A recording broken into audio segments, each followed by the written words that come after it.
नमस्कार, मी प्रियांका पाटील. आपण पाहत आहात राष्ट्रीय लोकराज्य न्यूज, निर्भीड बातम्यांचे व्यासपीठ.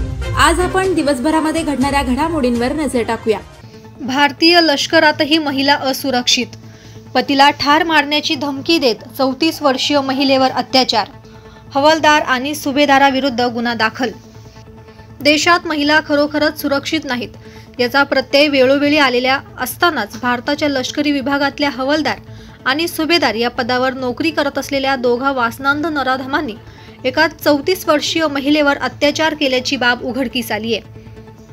हवालदार वैशाख ओपी आणि सुभेदार एस.के. रेड्डी अशी त्या नराधमांची नावं आहेत. पतीला ठार मारण्याची धमकी देत या दोन वासनांध नराधमांनी त्या महिलेवर अत्याचार केल्याची फिर्याद देण्यात आली आहे. त्यानुसार भिंगार कॅम्प पोलीस ठाण्यात या दोन वासनांध आणि लिंगपिसाट नराधमांच्या विरुद्ध गुन्हा दाखल करण्यात आलाय. देशाचे पंतप्रधान नरेंद्र मोदी, केंद्रीय गृहमंत्री अमित शहा, राज्याचे मुख्यमंत्री तथा गृहमंत्री देवेंद्र फडणवीस या जबाबदार नेत्यांना महाराष्ट्रातल्या जनतेची ही आर्त किंकाळी आहे. या देशातल्या महिलांच्या अब्रूचे धिंडवडे काढले जात असताना तुम्ही आणखीन किती दिवस हातावर हात धरून बसणार आहात? तुम्ही या असहाय्य महिलांच्या सुरक्षेची हमी घेणार आहात की नाही? या देशात महिला फक्त भोग वस्तूच आहेत का?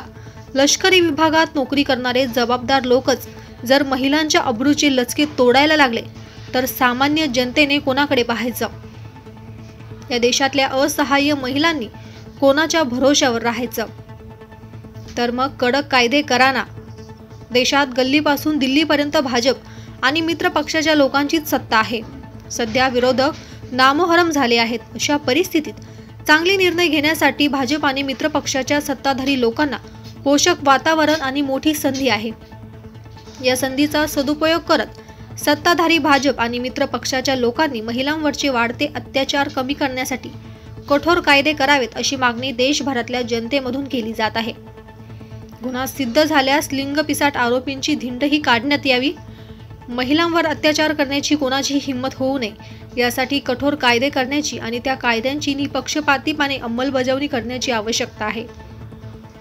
ठिकठिकाणी पोलीस सध्या गुंडांची धिंड काढत असल्याच्या बातम्या अधूनमधून प्रकाशित आणि प्रसारित होत आहे. अशाच पद्धतीने अत्याचार करणाऱ्या नराधमांची धिंड काढली जाण्याची गरज आहे. असं झाल्यास महिलांकडे वाईट नजरेनं पाहण्याची हिंमत कुणी करणार नाही.